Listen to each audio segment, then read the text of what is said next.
Session of STIC had announced RDI fund, which means Research Development Innovation Fund, of rupees 1 lakh crore, to accelerate the private sector participation in research, development, innovation, because it's our firm belief that we have to move together, the public and the private sector, for the further growth journey of India as we move on to 2047. And I think this is one of the unique initiatives in the sense that it is government which is coming forward to support the private sector, with the noble thought that since government has taken a number of path-breaking decisions, thanks to Prime Minister Modi, opening of the nuclear sector to private players, opening of the space sector. So, in order to prepare also the private sector to, to gear up for this new domains, we would accelerate their initiative, then in the hope that they would take over. Now, repeatedly the query that was coming to us from many youngsters that what about us, because for this RDI fund, the condition is you have to be at T4 level. That means you have to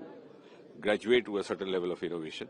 And then when both the sides are convinced that you are now in a position to turn into an entrepreneur or take up an enterprise, then the support is granted, but not for the early starters or for the new startups. And therefore, the NRF is there, Anusandhan National Research Foundation.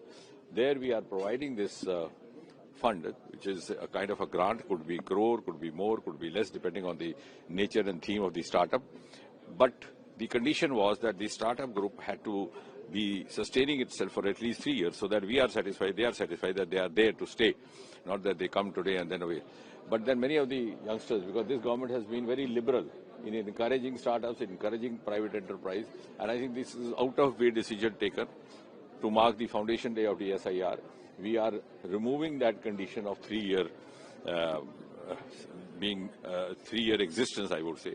Any new startup group which floats itself can come and avail of this through the SIR. So, and the next step would be then the RDI fund. So they can, from this ecosystem, multi-layer ecosystem, they can sustain themselves for the long journey.